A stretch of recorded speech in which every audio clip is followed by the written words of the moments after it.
masih ketemu aku lagi, Tika Gilang. Nah, kali ini aku boleh minta nggak buat teman-teman sebelum mulai mungkin bisa siapin makanan dan minuman kesukaan dulu nih. Biar sambil aku berbagi informasi ini sambil kamu punya sesuatu untuk dimakan dan diminum. Biar nggak bosen, karena kita akan belajar tentang sejarah. Nah, jangan dimatiin, karena sejarah ini menarik.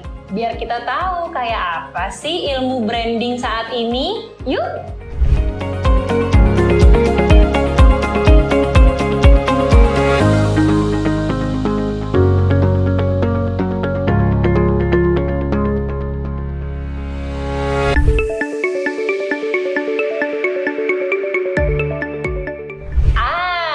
Pengen tahu nih sejarahnya branding? Oke, bersiap ya, karena aku akan bercerita dari semenjak zaman dahulu kala. Enggak deng, nggak usah jauh-jauh karena ternyata sudah ada yang pernah merangkumnya. Nih biar aku nggak salah ya. Jadi menurut artikel berjudul History of Branding karangan Erin O'Neill di London College of Contemporary Arts, brand itu sudah ditemukan di peradaban manusia sejak awal 2000 sebelum Masehi atau BC, before Christ ya.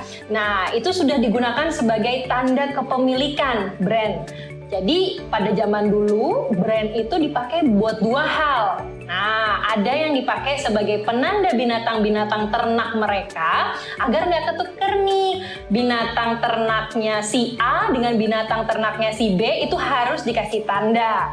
Kemudian selain binatang ternak, ada juga brand yang digunakan untuk menandakan siapa pembuat kerajinan-kerajinan tangan. Ini salah satu contoh menarik. Jadi kenapa kita bisa membuktikan bahwa brand itu sudah ada dari zaman dahulu kala nih?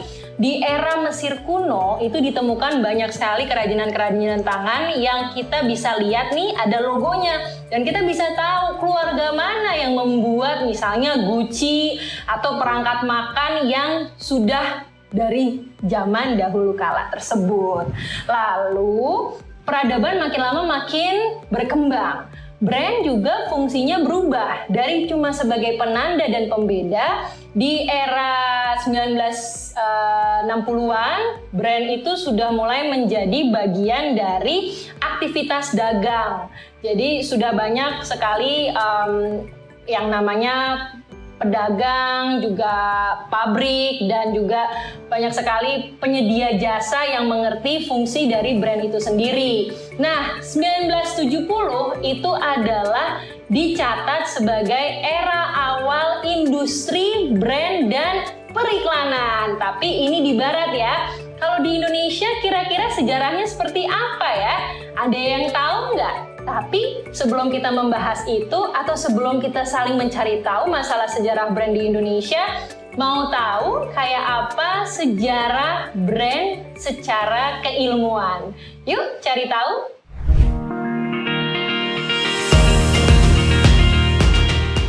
Nah, hampir aja lupa nih ngomongin yang ini nih. Kalau kata brand sendiri itu juga punya ceritanya yang menarik. Jadi, sebelum kita awam dengan kata brand itu berasal dari kata NDR. Gimana nyebutnya ya? Brander kali ya.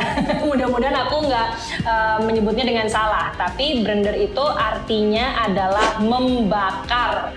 Nah, itu biasanya kata-kata yang populer di era Viking. Jadi pada masa itu ada yang namanya aktivitas membakar binatang-binatang ternak seperti yang tadi sudah aku sebutkan. Nah, sebenarnya ada kaitannya loh antara api yang membakar dan menyala, begitu juga dengan brand. Apa ya kaitannya? Rupanya salah satu pakar brand dunia yaitu Robert Jones mengatakan bahwa kaitan dari aktivitas membakar dengan brand itu menjaga api yang menyala dari sebuah brand itu tidaklah mudah. Jadi mungkin ada filosofi di balik kata-kata tersebut.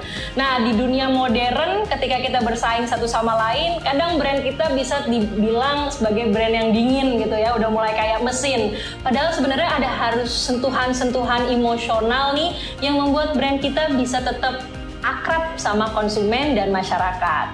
Oke, abis ini jangan kemana-mana karena kita akan membahas tentang sejarah brand secara keilmuan.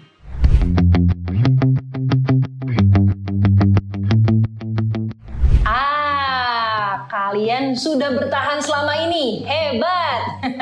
Karena ini menarik nih, biar tahu perkembangan ilmu brand sendiri. Seperti apa? Jangan panik, karena sebenarnya sudah ada yang merangkum sejarah ilmu brand itu.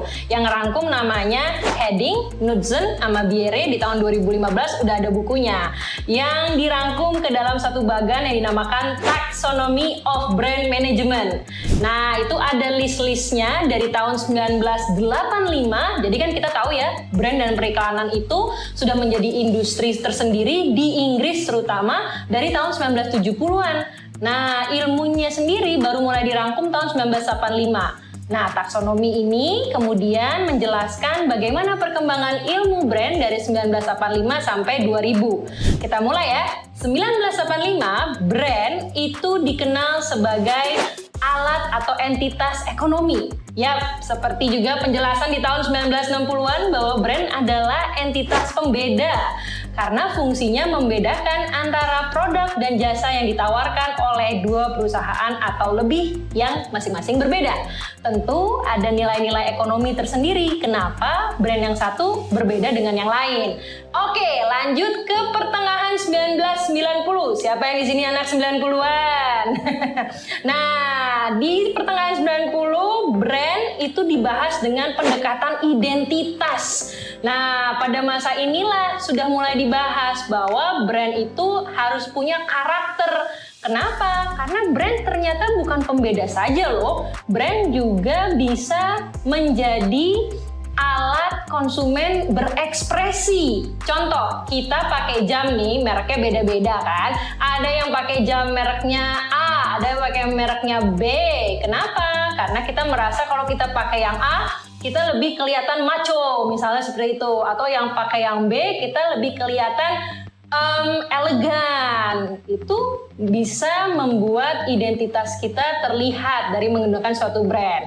Lanjut ke tahun 1993. Nah, kalau sudah identitas, kemudian brand dibahas secara hubungan antara konsumen dengan brand atau dalam bahasa Inggrisnya consumer brand relationship. Nah, ini mulai terjadi pendekatan yang sifatnya fokusnya itu ke konsumen, teman-teman. Jadi tidak hanya sebagai pembeda, tapi sudah mulai membahas bagaimana ya brand di mata konsumen dan arti brand di hidup konsumen. Nah, balik di tahun 90-an lagi nih, tapi ini mulai akhir nih, tahun 97.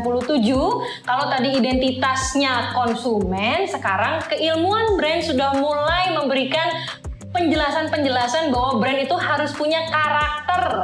Salah satu teori yang sangat terkenal dan mungkin teman-teman sudah mulai banyak baca itu ada namanya teori brand personality. Ini lucu nih, ada intermezzo. Kalau teori identitasnya dikemukakan oleh pakar brand yang namanya David Icke, sedangkan konsep brand personality dikemukakan oleh tidak lain dan tidak bukan anaknya sendiri, yaitu Jane Icke. Menarik ya intermezzonya, lumayan buat bahan obrolan ya nggak? Tahun 98, di mana Indonesia sedang mengalami krisis di keilmuan brand, mulai membahas adanya pendalaman lebih dalam lagi tentang konsumen brand relationship. Jadi kita sudah mulai tahu identitas, kita sudah mulai berpikir bahwa brand itu fokusnya ke konsumen, kita sudah mulai mengerti bahwa brand harus punya karakter. Nah, inilah masa-masa di mana software-software untuk mendata konsumen dan memberikan pelayanan sesuai dengan apa yang mereka inginkan mulai berkembang nih, terutama di industri layanan dan jasa. Kemudian di tahun 2001, mana yang di sini angkatan 2000-an? Di keilmuan brand itu sudah mulai dibahas pentingnya yang namanya komunitas. Jadi teori-teori tentang brand community sudah mulai dibahas dan dijelaskan manfaatnya. Jadi brand itu nggak bisa berdiri sendiri, teman-teman. Dia harus dibangun bersama-sama dan harus dijaga bersama-sama. Jadi kalau kalian sudah punya konsumen-konsumen yang loyal terhadap brand Anda, harap dijaga karena kita bisa membuat komunitas. Contoh, sekali lagi saya tidak di-endorse, Harley Davidson contohnya. Itu komunitasnya di Indonesia saja ada kan. Kalau kalian tinggal di kota-kota besar misalnya, setiap hari Minggu kita pasti nggak bisa nggak dengerin mereka lagi jalan naik motor pakai jaket. Nah itu komunitas, kebayang nggak? Kalau ada brand lokal yang punya komunitas akrab itu juga.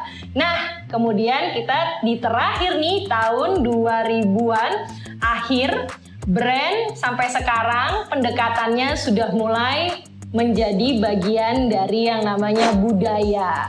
Nah, makanya brand itu tidak bisa hanya dibahas dari sisi desainer saja, tapi semua orang berhak membahas brand. Sejarawan, antropolog, sosiolog, dan juga orang-orang lain yang memang mengerti bagaimana brand menjadi bagian dari sebuah budaya. Menurut kamu kira-kira brand yang menjadi bagian dari budaya Indonesia apa ya? Terima kasih atas atensi teman-teman selama ini. Jangan lupa ya di like, di subscribe, di share, dan di komen di kolom komen. Untuk pertanyaan kalian akan aku jawab langsung. Nah, kalau pertanyaannya banyak yang sama nih, nanti kita bikinin jadi tema Instagram Live. Jangan lupa juga untuk follow Instagram @brandadventureindonesia karena banyak informasi-informasi menarik yang kalian jangan sampai ketinggalan. Oke, jangan sampai bosan belajar brand karena ilmu ini begitu menarik untuk kita dalami. See ya!